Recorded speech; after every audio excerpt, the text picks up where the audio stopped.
Good evening, everyone. Namaste. Yes, so namaste and very glad to see all of you again. सबको देखकर बहुत happiness है। सबसे पहले आज हम मूव करें उसके पहले मैं सब पेरेंट्स को वर्ल्ड डिसेबिलिटी डे की शुभकामनाएं देना चाहता हूं, क्योंकि डिसेबिलिटी तो सिर्फ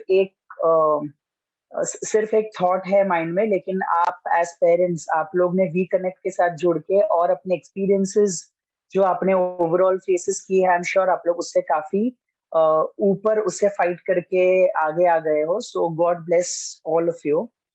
सो जिन्होंने मेरे पास्ट सेशंस अटेंड किए हैं उनको तो आज का जो सेशन है वो उसी के कनेक्शन में है, क्योंकि पिछली बार हम लोगों ने लाइफ स्किल्स के कुछ कुछ टॉपिक्स किए थे, right? If somebody can unmute और बता सकते हैं कि पिछली बार मैंने क्या कराया था, कोई एक दो टॉपिक्स अगर कोई बता सकेगा।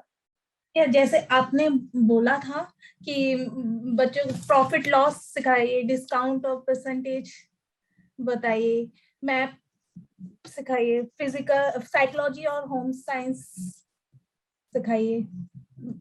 एक्चुअली मैंने मेन पॉइंट्स ही लिखे हुए हैं, तो बस ATM card, Aadhaar card, PAN card, license, credit card, debit card, इसके बारे में सिखाइए। केवाईसी के बताइए। Lovely, very good.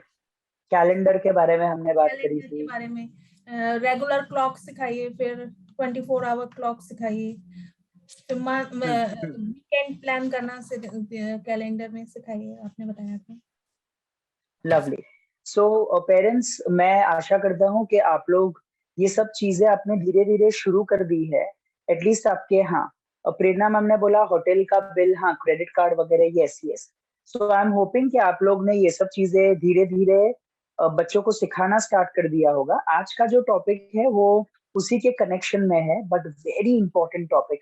ऐसे कहते हैं कि बच्चा अगर पढ़ाई नहीं करेगा तो चलेगा, लेकिन उसको तीन चीजें आनी चाहिए: टाइम, क्लॉक एंड कैलेंडर, और मनी। चार चीजें, sorry, time which is clock, money and calendar.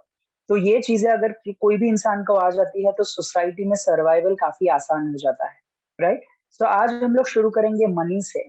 I hope सब पेरेंट्स के पास पेन और पेपर है, तो वो लोग नोट डाउन कर सकते हैं।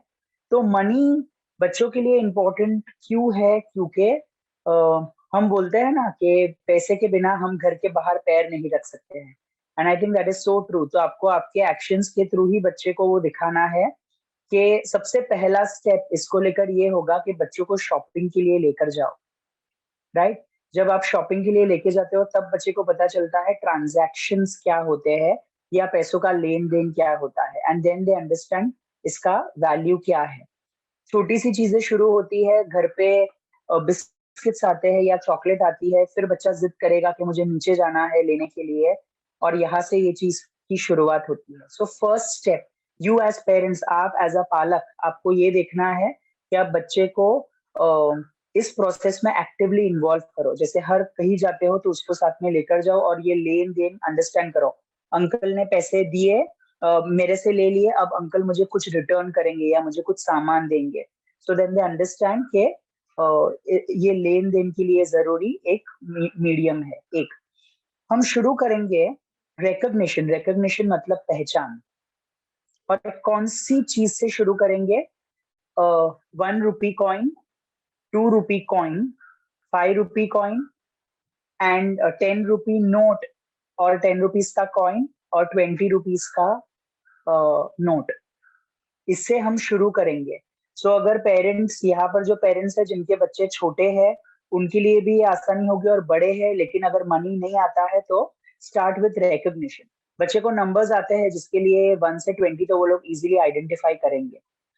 ये जब स्टेप कंप्लीट हो जाएगा, आपका बच्चा ये सब आइडेंटिफाई कर सकता है, पहचान सकता है, तो स्टेप नंबर 2 आएगा। आप दूसरी नोट्स को इंट्रोड्यूस करो, जैसे 100 रुपए की नोट, 200 रुपए की नोट, 500 रुपए की नोट और 2000 रुपए की नोट। सो इन बिटवीन बच्चे को पूछते रहो। 1 रुपए का कॉइन होता है, यस। 2 रुपए का कॉइन होता है, यस। 3 रुपी का कॉइन होता है, नो। 4 का होता है, नो। 5 का होता है, यस। 6 का होता है नो, 7 का होता है नो, 8 का होता है नो, 9 का होता है नो और 10 का होता है यस। ये क्यों जरूरी है? क्योंकि जब आप बच्चे को छुट्टा पैसा निकालना सिखाते हो तब उसको पता चलेगा कि 3 रुपीज का मुझे नोट नहीं मिलेगा या कॉइन नहीं मिलेगा तो मैं उसका छुट्टा नहीं निकाल सकता हूँ। सो 5 का अगर मुझे छुट्टा निकालना होगा तो मैं 10 रुपीज नहीं लूंगा, मुझे या तो 2 रुपए लेना पड़ेगा या तो 1 रुपी लेना पड़ेगा। सो मुझे बैकवर्ड जाना पड़ेगा। इसके लिए आप बीच बीच में बच्चों को पूछते रहो कितने रुपीज के नोट्स अवेलेबल है, कितने के कॉइन्स अवेलेबल है। Alright, so coming back to stage number 2, 100 rupees note, 200 rupees note, 500 rupees note और 2000 रुपीज नोट। ये हो गया स्टेज नंबर 2, ये क्लियर हो जाता है। स्टेज नंबर 3, दोनों के बीच का अंतर। जैसे अगर आप बच्चे को बोलते हो आपने सारी नोट्स लगा दी है और आप बच्चे को बोलते हो मुझे इसमें से 200 रुपीज दो, तो बच्चा 20 रुपीज का नोट उठाएगा। आप बोलोगे मुझे 200 का नोट दो तो बच्चा 2000 उठाएगा। तो जिसके लिए इट इज इंपॉर्टेंट कि 220 2000 के बीच का अंतर, 550 500 के बीच का अंतर आपको बच्चे को एक्सप्लेन करना पड़ेगा। राइट, अगर ये स्टेज इजीली क्लियर हो जाता है विच मीन्स ओवरऑल पहचानने में बच्चा 100% राइट है। ऑलराइट, नेक्स्ट स्टेप इज बच्चे को वैल्यू सिखानी है कि एक मतलब कितना, दो मतलब कितना। तो बच्चे को ऐसे पता है कि अगर हम बोलेंगे कि हाउ मच इज 10 - 7 तो बच्चा बोलेगा 7 के बाद 8 9 10, वो फिंगर्स से करेगा। लेकिन उसको ये नहीं पता होगा कि मुझे उसका कॉइन्स में से कैसे निकालना है। So we will start this way. आप बच्चे को 1 रुपी के सारे कॉइन्स लाइन से दो और जहां पर बच्चे को बोलो यहाँ 1 है तो तुझे एक बार कॉइन के ऊपर टैप करना है। सो 1 2 3 4 5 ऐसे करके वो टैप करके 10 कॉइन्स उसको काउंट कराओ। उसके बाद 2 रुपए के कॉइन लो, फिर बच्चे को बोलो कि इस पे 2 टैप करने हैं, 1 2 3 4 5 6 7 8 9 10। तो 1 के कॉइन पे 1 टैप, 2 के कॉइन्स पे 2 टैप। जब ये कवर अप हो जाता है उसके बाद आप 5 रुपीज का कॉइन लो और बच्चे को 1 रुपी और 2 रुपी साथ में इकट्ठे दो। सॉरी, तो स्टेप नंबर 1 सारे 1 रुपीज के टैपिंग, स्टेप नंबर 2 सारे 2 रुपीज के टैपिंग, स्टेप नंबर 3 1 और 2 का मिला के टैपिंग। सो 1 फिर 2 3 4 5 6 7 8 9 ऐसे करके, और उसके बाद के स्टेप में 5 1 और 2 का इकट्ठे मिला के दो। नाउ टेल द चाइल्ड कौन सा नंबर बड़ा है, 5 बड़ा है, 2 बड़ा है कि 1 बड़ा है। तो बच्चा बोलेगा 5 बड़ा है। तो इसके लिए वो पहले 5 का कॉइन लगाएगा, फिर 2 का कॉइन लगाएगा, फिर 1 का कॉइन लगाएगा और फिर टैपिंग शुरू कराओ। तो 5 की टैपिंग नहीं करनी है, 5 सिर्फ जोर से बोलना है, 5 फिर 6 7 और 8। इस तरीके से आप बच्चे को 1 का, 2 का और 5 का काउंटिंग सिखा सकते हैं। ऑलराइट, मैं नेक्स्ट स्टेज पे मूव करता हूँ। जब ये स्टेज कंप्लीट हो जाएगा तब आप बच्चे को, अगर बच्चे को 2 का टेबल आता है, थोड़ा अगर बच्चा बड़ा है, 4th स्टैंडर्ड में है, 3rd में है, 5th में है, तो बच्चे को उसके बाद के स्टेज में सारे 2 रुपीज के कॉइन दो और बोलो कि बेटा हर बार ऐसा नहीं करना है 1 2 3 4 5 6 7 8, उसके जगह पर तू 2 का टेबल बोल सकता है। सो 2 1 2 2 2 4 2 3 6 2 4 8। अगर बच्चा उसमें भी रेडी हो जाएगा तो बच्चा फिर सीधा ऑटोमेटिक करेगा 2 4 6 8 10 12 14 वैसे। सो डिपेंडिंग ऑन आपका बच्चा किस तरीके से उसको देखता है वो जरूरी है। नेक्स्ट स्टेज आता है 5 का। तो अगर 5 का भी टेबल आता है, मतलब कि क्लॉक आती है तो 5 का टेबल आता है, तो उसमें शुरू करना है 5 10 15 20 25 30 35 40 ऐसे करके 100 तक जाओ या सिर्फ 50 तक जाओ, 50 तक जाओगे तो भी चलेगा। तो विच मीन्स आपका बच्चा 50 रुपीज तक तो केपेबल हो गया है। Once 1 is done, 2 is done, 5 is done, फिर हम नोट की बात करेंगे या 10 रुपीज के कॉइन्स को सिखाना शुरू करेंगे। तो अगेन 10 के टेबल को बीच में लेकर आओ, जहां पर आप बच्चे को हाथ में 10 रुपए की नोट दो और आप बोलो कि अब गिनना शुरू करो। तो वो बोलेगा 10 1 10, 10 2 20, 10 3 30 ऐसे करके। Don't go till 100, go till 90। क्योंकि हमने बच्चे को पढ़ाते पढ़ाते ऐसा काफी बार अनुभव किया है कि बच्चा ऐसा बोलेगा 10 9 90, 10 10 20। ओके, वो क्योंकि उनकी 17 18 19 20 ऐसे में उनका 19 के बाद 20 हो सकने के चांसेस, इसलिए 90 तक ही जाओ। फिर नेक्स्ट स्टेप, आप बच्चे को बोलो तेरे पास जो 40 रुपीज है ना, तू इतने सारे नोट्स में से मुझे 40 रुपीज निकाल के दे। So the child will count 10, 20, 30 and 40. तब वो आपको 40 रुपीज निकाल के देगा, which means he knows the concept of stopping. जरूरी है ना, क्योंकि अगर बाहर 60 रुपए अगर उसको देने हैं और अगर उसने 100 सीधा सारे 10 के नोट्स दे दिए, which means he doesn't know where to stop. So आप साथ साथ ये भी देखिए concept of stopping, right? So 10 rupees के नोट till 90 तक. Next step, we move on to 20 rupees notes. तो जैसे 2 में हम लोगों ने टैपिंग का कराया, वैसे जो कॉइन्स होते हैं, जो नोट होती है, आप उसको इस तरीके से मूवमेंट दो, 10, 20, 30, 40, 50, 60, 70, 80, 90, 100, या तो 80 तक जाओ, 2 बार ऐसे करना है, right? If the child is able to give 10, 20, 30, 40, 50, 60 तो बहुत अच्छी बात है, लेकिन उसको वैल्यू अंडरस्टैंड कराने के लिए मुझे ये 2 बार करना है, राइट? सो 10 का कंप्लीट हो गया, 20 का कंप्लीट हो गया, now again combination of 10 and 20, ऐसे करके आप उसको 50 रुपीज तक वो नोट मिला सके, यू गो टिल 50, अगर आप 100 तक जा सकते हो, गो टिल 100। उसके बाद आप बच्चे को बोलो तुझे जो नंबर सुनाई देते हैं ना, मुझे वो सुने हुए नंबर्स के नोट बना के दे, क्योंकि मनी बिल्डिंग बहुत इंपॉर्टेंट है। हम डायरेक्टली कैसे सोचते हैं, पेरेंट्स बोलता है मेरे बच्चे को पैसे आते ही नहीं है, लेकिन पैसे ट्रांजैक्शन आने से पहले उसको मनी को बिल्ड करने आना चाहिए। तो उसके पहले के ये मैंने आपको सारे स्टेजेस बताए, ऑलराइट? अभी नेक्स्ट इज मनी बिल्डिंग, जहां पर मैंने सुना 21, तो 20 का नोट दो और 1 रुपी का कॉइन दो। सो 21, 22, 25, 51, 52, 55, 101, 102, 105, 110, 120, likewise पूरा 200 की family, 201, 202, 205, 210, 220. Please do not start with 11, 12 and 15. क्यों? क्योंकि बच्चे को पता ही नहीं है, 10 को 10 बोलते हैं, 10 को कुछ ई वाला कुछ नहीं बोलते हैं, 20 को 20 ही बोलेंगे। तो जो बच्चा सुनेगा उसको वो नोट्स और कॉइन्स करके दिखाओ, 21, 51, ये 10 वाला सबसे आखिर में लो, जब वो बिल्ड करना सीख जाए। 2 स्टेप हो गया, now we move to 3 steps, which will be give me 125, तो वो 100 की नोट उठाएगा, 20 का नोट उठाएगा और 5 का कॉइन उठाएगा, क्योंकि वो तीनों सुन सकता है, देख सकता है। वैसे 552, 500, 2000, हाँ, तो ये हो गए 3 स्टेप्स। अब आप चाहो तो 4 स्टेप्स पे भी जा सकते हो, 2525, जो सक्सेशन रेट है, मतलब के 2 नंबर्स के बीच का टाइम, आप धीरे धीरे धीरे धीरे करो, क्योंकि बच्चा इतना सारा कंफ्यूज हो जाएगा। मैंने फर्स्ट सेशन में आपको सिखाया भी था, आप बच्चे की ऑडिटरी मेमोरी, मतलब के सुनकर याद रखने वाली शक्ति को कैसे इंप्रूव कर सकते हो। मैंने एक एक्टिविटी करी थी आप लोगों के साथ, राइट? सो 2 नंबर्स के बीच का सक्सेशन थोड़ा स्लो रखो, क्योंकि अपने बच्चे को शायद थोड़ा टाइम लगेगा। ये स्टेज कंप्लीट जब आपके बच्चे के हो जाते हैं, जब वो आपको 551 रुपए दे सकता है, 551 for example, then is the time जहां पर आप अब कॉन्सेप्ट बच्चे को सिखाओ, छुट्टा पैसा, खुला पैसा, या आप लोगों के लैंग्वेज में जो कहते हैं वो change. All right, and how do we go with change? वो हमें 10 रुपए से, 5 रुपए से शुरू करना है। सो एक नंबर लाइन ड्रॉ करो, नंबर लाइन ड्रॉ करके the child has to write 1, 2, 3, 4 and 5। Parent को 1, 2, 3, 4, 5 लाइन ड्रॉ करनी है, उसके बाद 5 को सर्कल करना है, एंड देन बोलना है छुट्टा पैसा दो।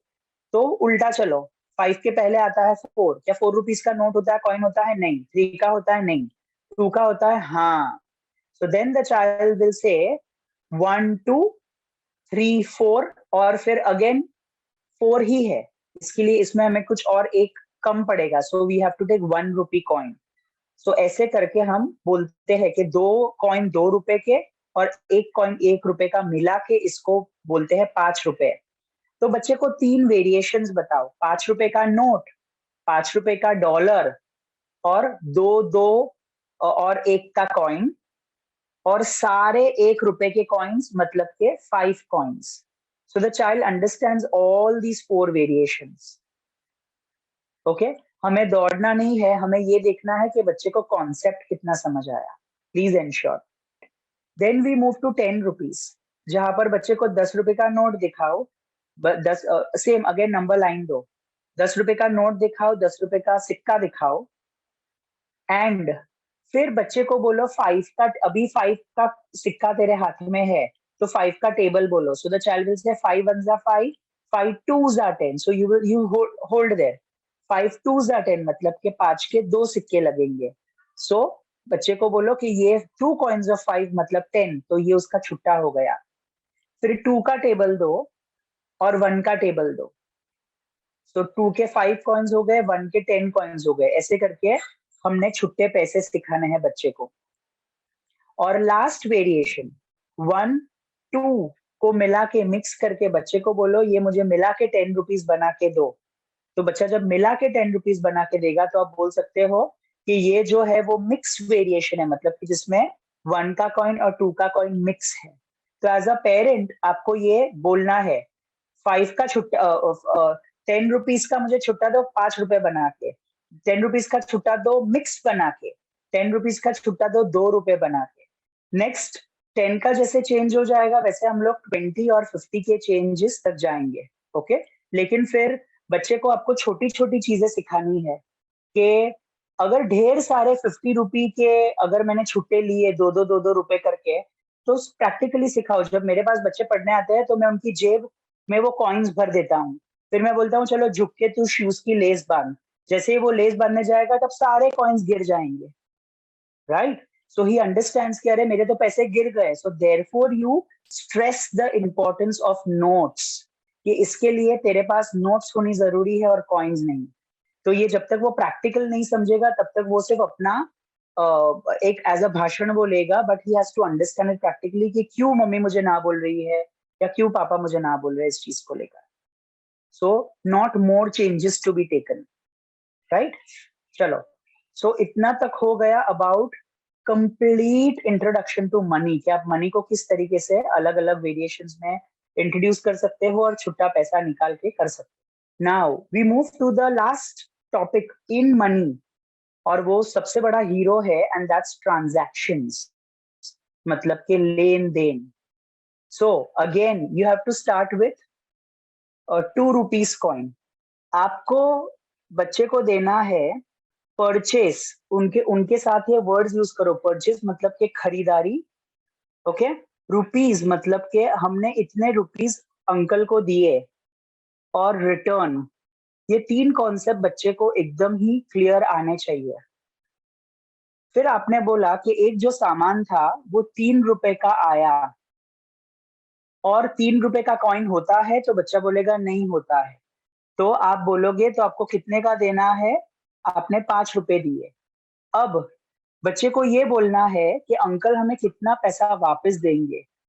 सो 3 के बाद 5 तक बच्चे को काउंट करना है. सो 3 के बाद 4, 4 के बाद 5, तो मतलब टोटल कितना हो गया 1 2. इसके लिए हमें 2 रुपीज अंकल रिटर्न करेंगे. नाउ ये जो 2 रुपीज भी है वो बच्चा फिंगर पे काउंट नहीं करेगा. ये जो 2 रुपीज है वो बच्चे को बहुत सारे 1 रुपए के कॉइन दे दो. ओके. और उनको बोलो कि 3 रुपीज के परचेस पे फिंगर रखे और जोर से बोले 3, और उसके बाद वो जो 1 रुपी का कॉइन है वो अपने तरफ सरकाए. सो आफ्टर 3 4 और 5 स्टॉप.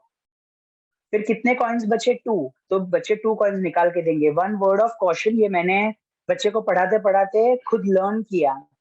अगर हम बच्चे को बोलेंगे कितना है, इजी है ना, 5 - 3 कर तो 2 आ जाएगा. सो चाइल्ड इजिली सेज 2.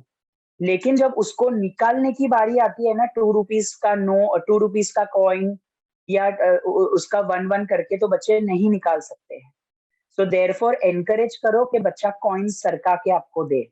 5 का जब बच्चा आपको सरका के देता है then you can start with 10 rupees. Okay. तो अगर आप देखोगे तो 7 के बाद 8, 9, 10 करना इजी है, और 9 के बाद 10 करना इजी है। लेकिन अगर आपने 2 रुपए का परचेस दिया और बच्चा 10 रुपए का बच्चा आपने बच्चे को 10 रुपए दिए, तो then the child will get confuse. जल्दी 10 आ ही नहीं रहा है, so the child will keep on sliding 3, 4, 5, 6, 7, फिर वो उधर स्टॉप हो जाएगा। तो आपको बच्चे को बार बार पुश करना है, गो टिल 10, क्योंकि हमने अंकल को 10 रुपीज दिए हैं। So then that concept will get registered. Okay. Now, one word of caution again. 2 रुपए का सिक्का मत दो, 5 रुपए का सिक्का मत दो। शुरुआत में बच्चे को सिर्फ 1 रुपी का ही कॉइन दो। If you give 2 rupees coin, it will make the child more, बच्चा ज्यादा confused हो जाएगा, right? So ऐसे करके आप बच्चे को transactions कराओ 10 रुपए तक। So if you feel very confident, 5 रुपया कंप्लीट हो गया, 10 रुपया कंप्लीट हो गया, then we move to the next stage and that is 50. So I will tell you how 50 can be taught. मेरा परचेस है, मेरा रुपीज है और मेरा रिटर्न है। Now मेरा परचेस है 17 रुपीज का, मैंने अंकल को 50 रुपए दिए हैं, तो अंकल मुझे कितना रिटर्न करेंगे, ये क्वेश्चन है। तो आप बच्चे को बोलो कि 17 रुपीज तेरा परचेस है, तो 17 से सबसे बाजू वाला नंबर कौन सा है जहां पे पीछे 0 लगता है। तो बच्चे को एनकरेज करो कि बच्चा आगे बोले 17 के बाद 18, 19, 20। हाँ, सो 20 इज द आंसर।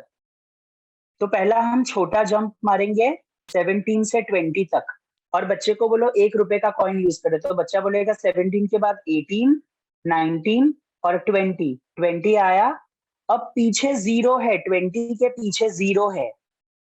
कौन से कॉइन्स के पीछे 0 है, तो बच्चा बोलेगा 10 रुपए के कॉइन्स के पीछे 0 है। तो विच मीन्स कि हमें जहां पे 0 स्टेज आएगा, मतलब हमें 10 रुपीज का कॉइन यूज करना है। तो 20 के बाद 30, 40 और 50 पे स्टॉप। ये स्टेज कंप्लीट करने के बाद फिर बच्चे को बोलो बड़ा नोट काउंट करे, 10, 20, 30। फिर काफी बार बच्चे बोलेंगे 40, लेकिन आपको बोलना है ये 1 है, 31, 32 एंड 33। इसके लिए मुझे रिटर्न मिलेंगे 33 rupees. Okay, can any of the parent explain me this? चलो लेट्स डू दैट। 18 रुपीज का परचेस है, हमने 50 रुपीज दिए, तो आप किस तरीके से सिखाओगे? Yeah, basically my son Josh, he is 16, so Okay. he is very much comfortable with the handling of money because he goes for his tuitions in the auto, so he has to give the change. So for him Lovely. it is that way. It is simple that 18 plus 2 will give him 20, and then 30, 40, 50. Oh, lovely, lovely. Okay. Yeah. So he's got that knack. Yeah. Smaller amounts, Okay. he can handle easily. Lovely. Okay. I think we can talk to one parent जिनका बच्चा छोटा है। निधि ma'am? Yes, मेरा बच्चा तो अभी 6 years का ही है, तो अभी तो उसे कॉइन्स वगैरह सब अभी इंट्रोड्यूस ही कराना है सब। अभी मनी का इतना उसे नॉलेज नहीं। थोड़ी थोड़ी तो गेम आपके लिए पार्ट 1 इम्पोर्टेंट था। हाँ जी, थोड़ा थोड़ा गेम में सीख लेता है, बिजनेस का गेम है उसके पास, थोड़ा थोड़ा उसमें से समझ में आने लगा है, पर अभी ज्यादा नहीं जानता है, वो बहुत कम जानता। सो हमने देखा 10 का स्टेज तक लाना बच्चे को इम्पोर्टेंट है। 17 के बाद गेट उनको 0 के स्टेज पे लाओ, तब बच्चा 10 रुपए का कॉइन यूज करना सीखेगा। राइट। लास्ट चीज मैं बताऊंगा इसमें, 10 स्टेज क्रॉस करने के बाद हम और भी एक स्टेज पर शायद आ सकते हैं कि बच्चा एडल्ट जैसे ट्रांजैक्शंस करना शुरू करे। तो इट कुड बी, अगर सामान है 11 रुपए का, ओके, 50 रुपए हमने दिए हैं, so the stage will be 5 का स्टेज, और 5 के बाद 10 का सो 5 का स्टेज मतलब के पीछे 5 आना चाहिए। तो 11 के बाद 12, 20। So the child has to do 11 के बाद 12, 13, 14, 15। 15 के बाद उसको 5 रुपए निकालने हैं, और 20 के बाद 30, 40 और 50। मतलब कि how much money he has, 10, 20, 30, 35, 36, 37, 38 and 39. तो ऐसे करके he will give 39 rupees. So I'm repeating, पहले 5 के स्टेज पे आओ, जैसे ही उसने पीछे 5 देखा उसको ऑटोमेटिकली 5 का कॉइन उठा लेना है, get it to the 0 number. जैसे ही 0 नंबर देखा तो उसने 10 रुपए के कॉइन्स उठा लेने हैं. So this is the 5 stage and the 20 stage of 10 stage of money. जैसे सामान है 12 रुपए का, परचेस हो गया 12 रुपए का, मैंने शॉपकीपर को 50 रुपए दिए और मुझे रिटर्न कितना मिलेगा वो मुझे चेक करना है. तो बच्चा यूजुअली क्या करेगा, 12 के बाद 13, 14, 15, 16, 17, 18, 19, 20 सारे छुट्टे पैसे अगर रास्ते में गिर गए तो क्या हो जाएगा. इसके लिए हमें ये देखना है कि 12 के बाद मैं सीधा 20 के स्टेज पे लेके जाऊं. इससे अच्छा है कि मैं 12 के बाद उसको 15 के स्टेज पे लेके जाऊं. सो 12 के बाद उसने काउंट करना है 15 तक. उसको बोलो 12 के बाद 5 का स्टेज कब आएगा, तो वो बोलेगा मम्मी 15. तो 12 के बाद 13, 14 एंड 15. जैसे ही उसने 5 देखा तो उसने 5 का और नया डॉलर निकाल लेना है और 15 आया, 15 में मैंने 5 ऐड कर दिए तो 20 के स्टेज पे मैं आ गया. और अभी तो ये तो उसको आता है 0, तो मतलब 10 लेने हैं. तो 20 के बाद 30, 40 और 50. तो अब जाकर हो जाएंगे 38 रुपीज. सो ये ट्रांजैक्शन हम लोग बच्चे के साथ करेंगे 100 रुपीज तक. Right now for Elder children एक टिप दूंगा जो मैं ऑफ लेट बच्चों के साथ कर रहा हूं, क्योंकि I'll share one nice example. तो मेरा एक बच्चा है, वो स्कूल में गया रिक्शा में, जैसे धृति मैम ने बोला वो 10वीं में बच्चा है, वो रिक्शा में गया. तो रिक्शा में हुए 83 रुपीज. ओके, और वो बच्चे ने दिए 100 रुपए. तो रिक्शा वाले अंकल के पास ऊपर से छुट्टा पैसा नहीं था, रिक्शा वाला जल्दी में था, तो उसने भी बच्चे से कुछ ऊपर से एक्स्ट्रा पैसे मांगे नहीं.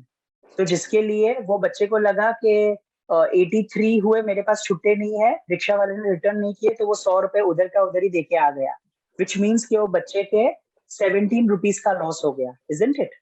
तो तब हमने बच्चे को क्या सिखाया, I will share you now. तो व्हाट आई सेड कि अभी मैंने बच्चे को कुछ पैसे देके रखे हैं.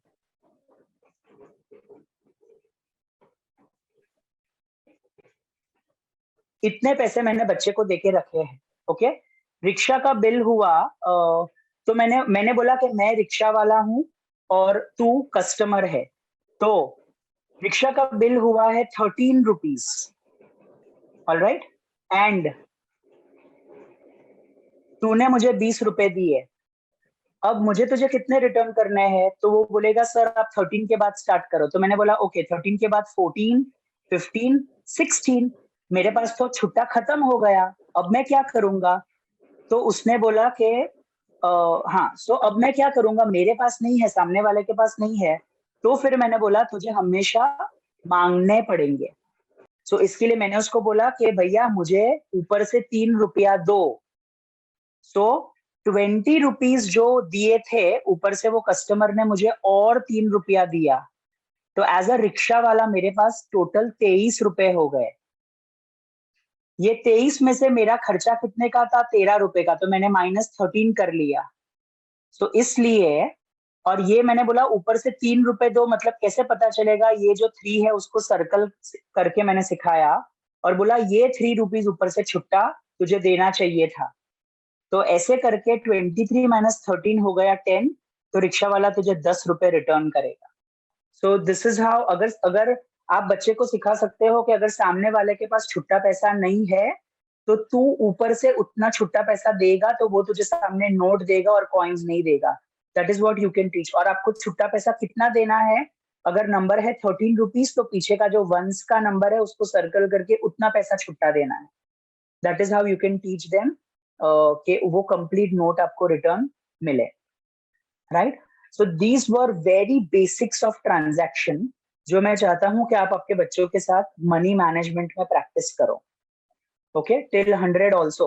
अगर आपको एकदम कंफर्म है कि मेरा बच्चा इतना ट्रांजैक्शन कर सकता है, तो मैंने आपको जो अभी स्टेज बताया है ना, आप बच्चे को वो स्टेज पे लेकर जाओ कि सामने वाले के पास नहीं होगा तब तू क्या करेगा, राइट? ऑल्सो आप ये सब चीजें बिलिंग में शुरू करो।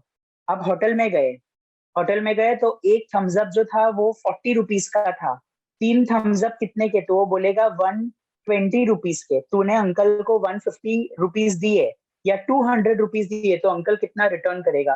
सो then he has to start 140 के बाद 150, 160, 170, 180, 190, 200, राइट? तो इस सब चीजों को आप बिलिंग में अप्लाई करना बच्चे को सिखाओ।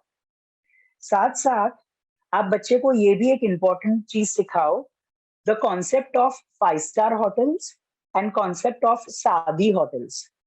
जैसे जब बच्चा 5 स्टार होटल में जाएगा तो 5 स्टार होटल में so start talking to your big children about GST. तो बड़ी होटल में शायद 18% जीएसटी लगेगा, 28% लगेगा, 12% लगेगा, राइट? वो लोग शायद आपको 6% सर्विस टैक्स देते हैं क्योंकि वेटर, तो उनको समझाओ सर्विस टैक्स क्या चीज का, तो तेरे लिए वेटर ने इतने चक्कर मारे ना तो ये सर्विस टैक्स हो गया। कंपेयर कराओ, एक सादी होटल शबरी होटल का बिल आया है 450 रुपए और ताज होटल का बिल आया है 4100 रुपए। तो तू कौन से जगह पर टिप देगा? तो बच्चा बोलेगा छोटी होटल में, क्योंकि वेटर ने मेरे लिए बहुत चक्कर मारे है, उधर जीएसटी नहीं लगा या उधर सर्विस टैक्स नहीं लगा। तो सर्विस टैक्स नहीं लगा इसके लिए मुझे उसको टिप देना है, लेकिन ये बड़ी होटल में जीएसटी भी लगा, सर्विस टैक्स भी लगा, तो मैं टिप नहीं दूंगा तो चलेगा। Your kids have to learn this, क्योंकि ये बेसिक मैनर्स भी होगी सोसाइटी के लिए अंडरस्टैंड करने के लिए। So he will ask you, mummy क्यों हम लोग जेडब्ल्यू मैरियट में गए तो उधर पापा ने क्यों टिप नहीं दी और ये दूसरी होटल में क्यों tip the? So make them understand the difference, right? So GST service tax in the hotels is also one learning today. जो आपने समझाया वो सही है, but actually reverse happens. I don't know how or why, but people tend to give a larger tip in a larger place, and they, are a little miserly when they have to tip in a smaller place. I agree. So the child will learn what he observes, then what you tell. So it is the parents that need to learn it first. 100% bang on. So yes, so as parents हम हर बार तो 5 star hotel में नहीं जाएंगे, लेकिन कभी ऐसे कुछ मौके हुए जहाँ पर हम गए, तो वहां पर आपको बहुत, हम अच्छे कपड़े पहन के गए, अच्छा खाना मंगवाया, डजंट मीन कि हमने जाते जाते हजारों का बिल आया, उसमें और भी हमने एक्स्ट्रा पैसे ऐड किए, तो वो एक रॉन्ग मैसेज आएगा बच्चों के लिए। ऑलराइट, सो सब parents, Shruti ma'am thank you ये नोटिस में लाने के लिए, हर पेरेंट्स को ये फॉलो करना है। Alright, now let's quickly jump to banking. So money management इतना ही था, लेकिन जिसने शुरू नहीं किया है वो शुरू करे, जिसने जो बीच में अटके है वो उसको आगे और लेके जाए, और जो ऑलरेडी काफी उसमें क्या कहते हैं माहिर हो चुके हैं वो ये स्टेप को और आगे लेके जाए इन टर्म्स ऑफ छुट्टा नहीं है तब क्या, या move to 200s 500s that way, right? So banking, so जैसे मैंने आपको बताया आधार कार्ड, पैन कार्ड और what was that license. Likewise आपको सबसे पहले बच्चे को ये सिखाना है कि बैंकिंग क्या है, और उसके लिए हो सके तो आप बच्चे को बैंक में लेना और ले जाना शुरू करो। नॉट नेसेसरी 15 दिन में भी एक बार, महीने में एक बार, और उसको एवरी काउंटर पे इंट्रोड्यूस कराओ। देखो ये काउंटर में आंटी पैसा लेती है, ये काउंटर में अंकल पैसा देते हैं, फिर ऐसे ये जो काउंटर है ना उसमें ठप ठप ऐसे करके वो लोग कुछ स्टैंप मारते हैं। Introduce to the different counters. देख वो जो रूम है ना उसमें मैनेजर बैठती है, सो ऐसे करके बच्चे को ये काउंटर पता चलेगा। उसके बाद आप बच्चे को 3 चीज सिखाओ। पहला, किसको कहते हैं चेक बुक। तो एक चेक फाड़ लो और बोलो ये सिंगल है चेक, और ढेर सारे चेक ये बुक में है, इसके लिए ये है cheque book. Likewise slip book, simple सी स्लिप और ढेर सारी स्लिप, तो स्लिप बुक। और पापा ने पैसे डाले, मम्मा ने पैसे निकाले और वाइस वर्सा, कैसे पता चलेगा? इसके लिए ये तीसरी बुक है पास बुक। तो जैसे आपके स्कूल का कैलेंडर होता है जिसके अंदर सारी इंफॉर्मेशन होती है, वैसे हमने कितने पैसे निकाले, कितने पैसे रखे, उसकी भी पूरी इंफॉर्मेशन पासबुक में होती है। बच्चे को ये सिखाओ। Even 6-year-old children should be able to pick up passbook किसे कहते हैं, पैन कार्ड किसे कहते हैं, स्लिप बुक किसे कहते हैं, और चेक बुक किसे कहते हैं। Absolutely fine. पापा आए, पापा दरवाजे पे खड़े हैं, वो बोलेंगे बेटा जाके स्लिप बुक लेके आ, तब हम उम्र नहीं देखेंगे, तब हम ये देखेंगे सिचुएशन की इमरजेंसी कितनी है।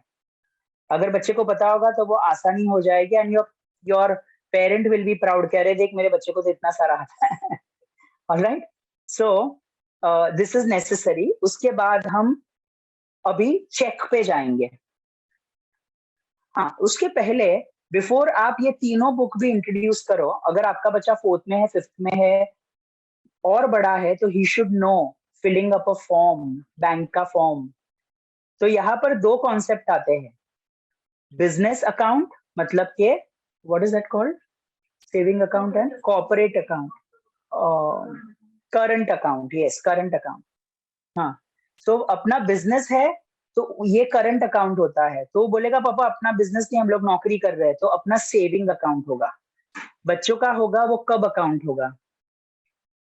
हाँ, जिसका बिजनेस नहीं होगा उसका सेविंग अकाउंट होगा, जिसका बिजनेस होगा उसका करंट अकाउंट होगा। बच्चों का कब अकाउंट होगा। सो आप चाहो तो बच्चे के कब अकाउंट्स भी खुलाओ और उसमें उसको एक्टिव करो, तो उससे भी उसको सेविंग का कॉन्सेप्ट पता चलेगा।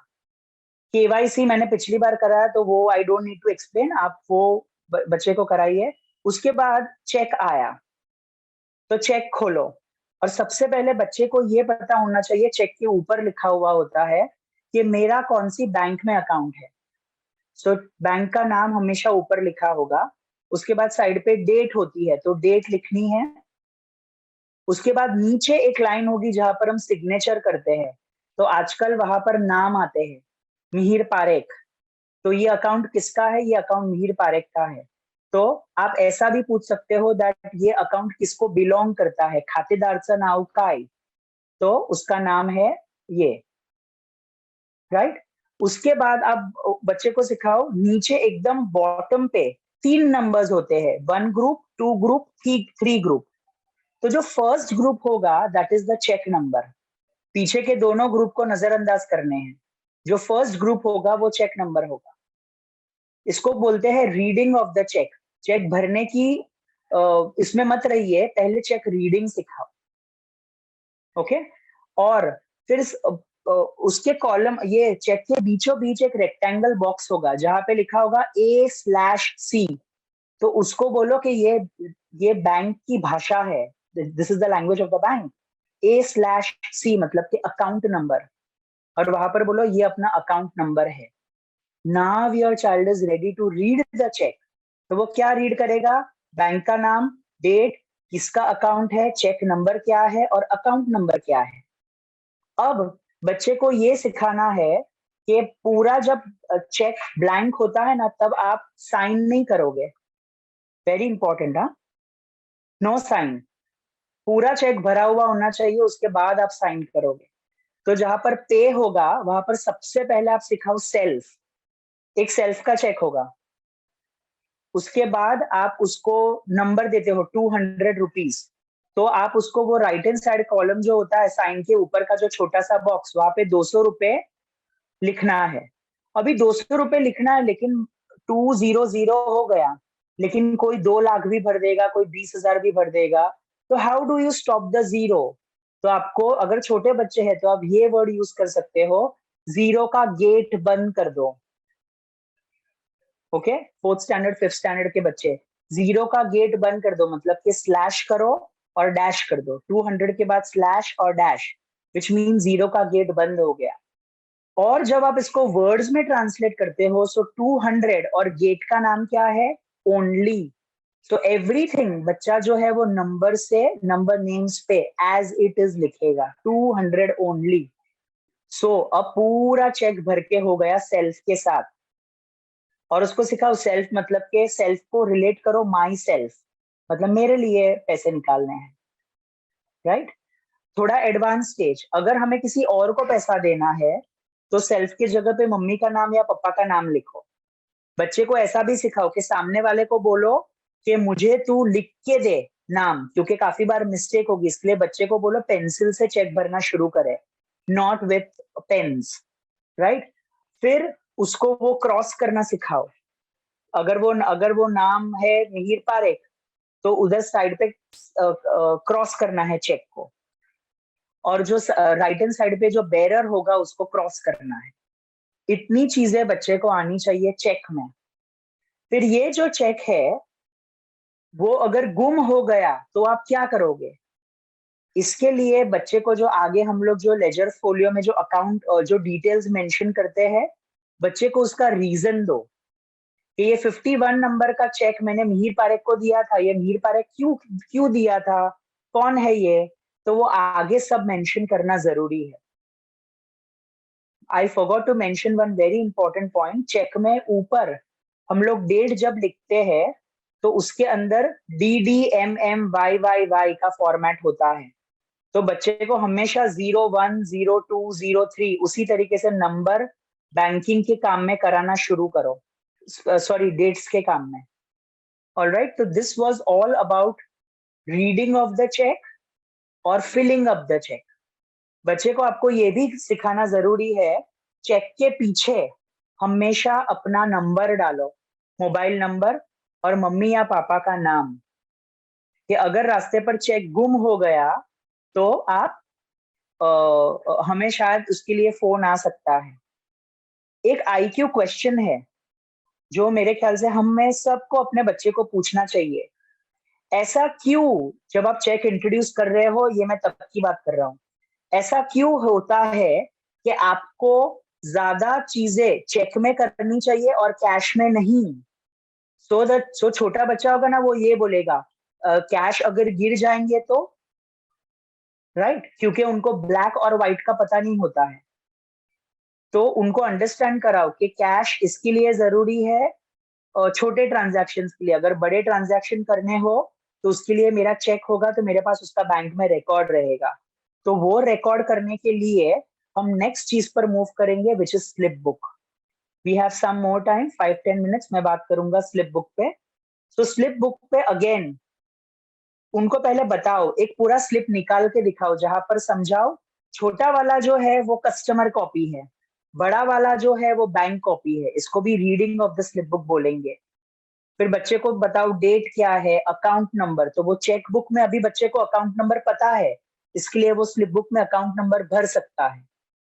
खातेदारचं नाव मतलब अपना नाव, ब्रांच, तो आप अभी आपकी रिस्पॉन्सिबिलिटी, आप अलग अलग जगह बताओ, देखो सारस्वत बैंक ये गली में भी है, मलाड स्टेशन पे भी है, अंधेरी स्टेशन पे भी है, या किधर भी है, तो ये ब्रांच है, मतलब कि हम जिधर रहते हैं ये उसका ब्रांच है।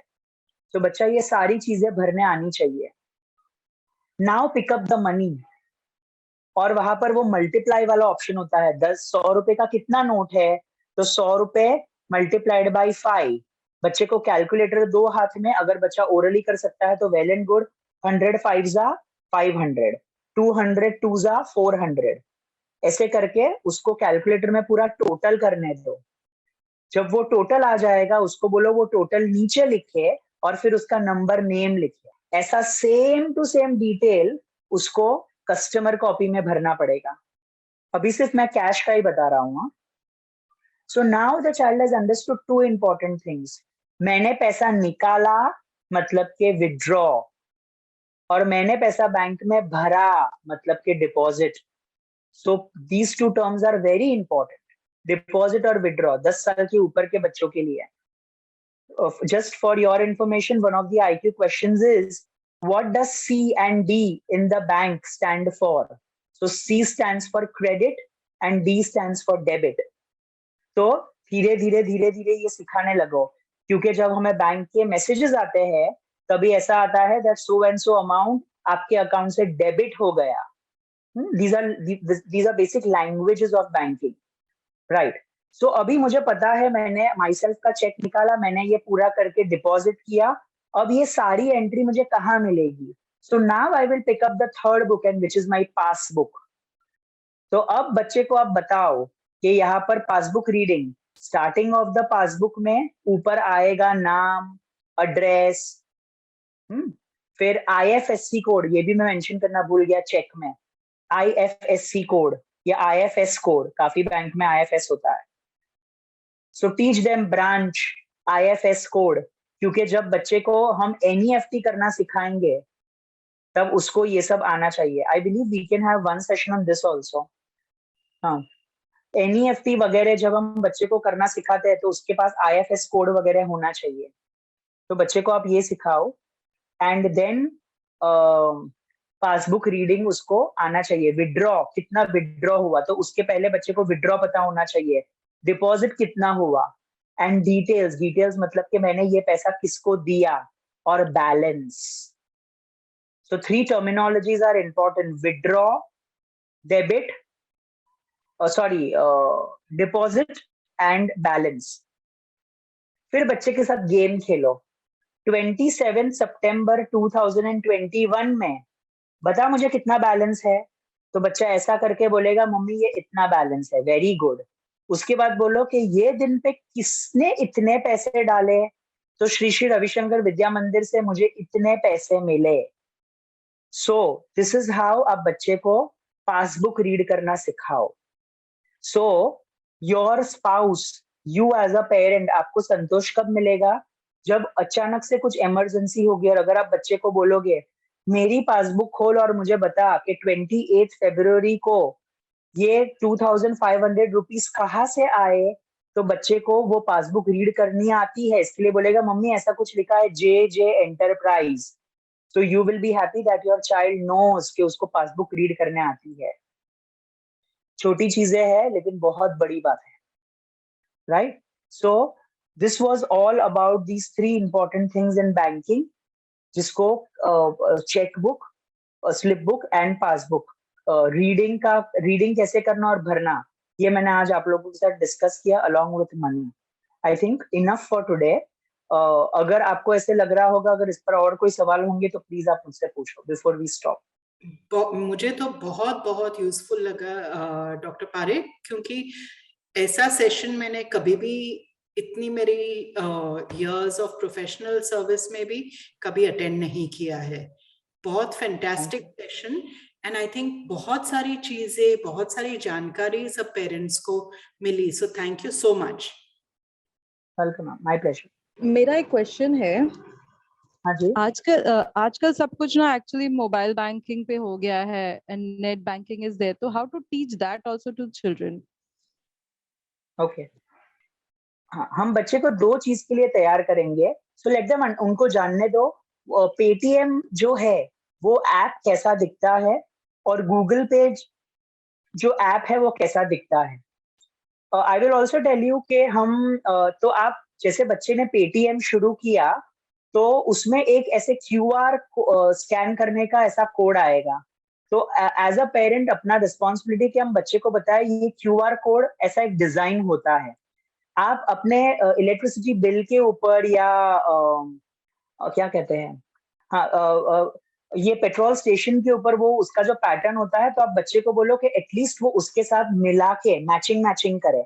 Now once that matching is done, so वहां पर इमीडिएटली वो जो व्हाट यू से ऐसा बॉक्स जैसा आता है, और no the dealer's name comes up on the top. So ये एक बहुत इंपॉर्टेंट स्टेज है. हमेशा आप आपके बच्चे को बोलो कि जब वो QR कोड आप मैच करते हो तो ऊपर जब वो नाम आता है तो सामने वाले को वो कंफर्म करो, oh are you JK dealers, तो बोलेगा हाँ. तो जब वो हाँ बोलेगा then you proceed with the transaction. तो तब उसने जो भी अमाउंट बोला है, फॉर एग्जांपल 250, तो वो बच्चा 250 टाइप करेगा. और उसके बाद आप सो पेटीएम इज इजी, या आप पेटीएम के लिए ऐसा भी सिखा सकते हो कि तू किसी मोबाइल नंबर पे भी ट्रांजैक्शन कर सकता है. So what I do in my sessions, हम लोग बच्चे को 100 रुपए का ट्रांजैक्शन करने के लिए बोलते हैं. 100 रुपीज उसके फादर को जाते हैं या 100 रुपीज उसकी मम्मी को जाते हैं. तो जब वो जाते हैं तो पेमेंट सक्सेसफुल, तो ऐसे करके वो बलून्स उड़ेंगे. सो विच मीन्स बच्चे को लगेगा कि मैंने नंबर को भी किया तो भी सक्सेसफुल हुआ, QR कोड स्कैन किया तो भी हुआ.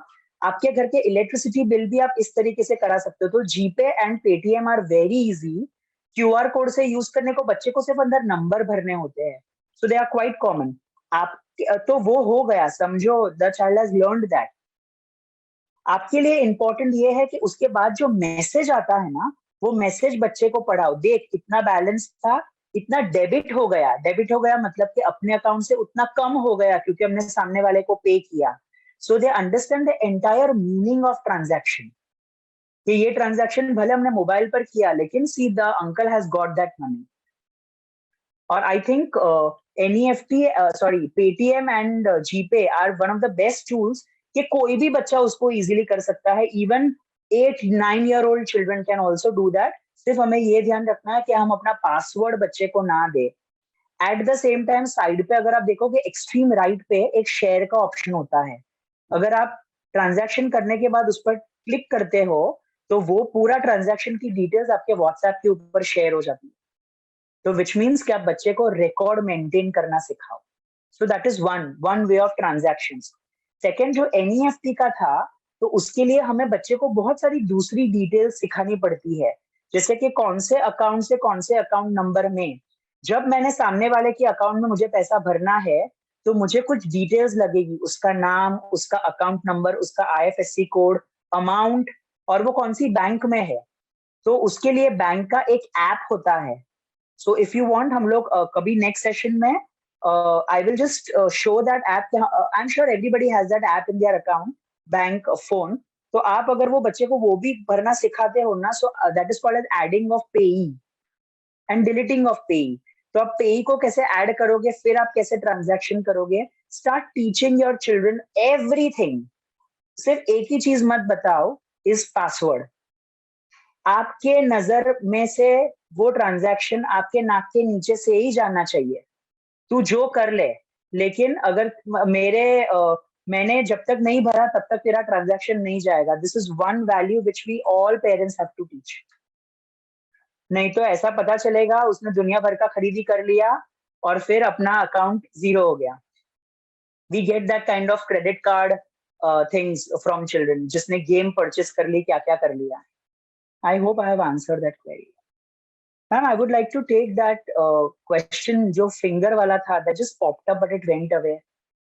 हाँ, एक पेरेंट ने पूछा है कि उनकी बच्ची फिंगर्स पे काउंटिंग करती है, 10 साल की है, so what can she do for that? Ideally finger से काउंट करना क्यों गलत है? सबसे पहला अगर आपको लग रहा है तो आप बच्चे को सिर्फ +5 के साथ ट्रांजैक्शन सिखाओ। For example, how much is 7 + 1? तो mental maths 8। How much is 7 + 2? तो मेंटल मैथ्स 9। सो ये जो बच्चे फिंगर पे काउंटिंग करते हैं ना, उसका एक इंपॉर्टेंट स्किल बचपन में मिस हो गया होता है, या कोई प्रॉब्लम होता है जिसको हम लोग कहते हैं सुबिटाइजिंग। सुबिटाइजिंग मतलब के मैंने 5 चम्मच रखे हैं, तो मुझे हर बार वो 5 चम्मच काउंट नहीं करने हैं। मेरी जो सेंसेस है वो देख के ही समझ जाती है ये 5 है, ये 3 है, ये 7 है, वैसे। तो जो बच्चे जो फिंगर काउंटिंग करते हैं या जिनको हर बार उतना फिंगर निकालना पड़ता है, उनकी सुबिटाइजिंग स्किल्स पुअर होती है। तो इसको हमें पहले ये देखना है कि ये इसका प्रॉब्लम ऐसा क्यों आ रहा है। बच्चे का IQ लो है, इसके लिए ये चीज है, या दूसरी चीज। अगर आपको डेवलप करना है तो स्टार्ट विथ 2 फिंगर्स, मतलब 5 तक शुरू करो, 1 से लेकर 5 तक। Don't go till 8, don't go till 9। Ma'am मेरी आपसे रिक्वेस्ट है, आप 5 तक शुरू करो और फिर ट्राई करो। 5 भी नहीं तो 3 तक शुरू करो। हर चीज में how much is 7 + 2, how much is 10 + 2, how much is 5 + 2, शायद करते करते बच्चे को आ जाए। तो आज मनी काउंटिंग का जो मैंने स्किल करा है ना, ये 1 2 1 2 1 2, तो बच्चा अगर ऐसा भी करता है ना, हाउ मच इज 7 + 2, तो 7 8 9, अगर वो ऐसा भी कर लेगा ना, विच मीन्स कि उसको फिंगर निकालने की जरूरत नहीं पड़ेगी। ही स्टैपिंग हियर एंड लर्निंग। आपने कहा कि फिंगर में काउंट करने के लिए वो 4th स्टैंडर्ड में है, लेकिन मैथ्स के प्रॉब्लम में हमेशा ही वो काउंटिंग ही करती है उंगली पे। अगर उसे शॉप पर भी कुछ लाने के लिए भेजा है, मतलब दूध का पॉकेट 25 रुपीज का होता है, मैं रोज उसे दूध लाने के लिए भेजती हूँ, तो उसे बोलकर जानबूझकर 30 रुपीज देती हूँ कि वो कैसे करेंगी कि 25 रुपीज का दूध का पॉकेट होता है, तो वापस कितने लाना है, देना कितने हैं, जानबूझ के 2 का कॉइन, 5 का कॉइन ऐसे उल्टे सीधे करके हमेशा देती हूँ।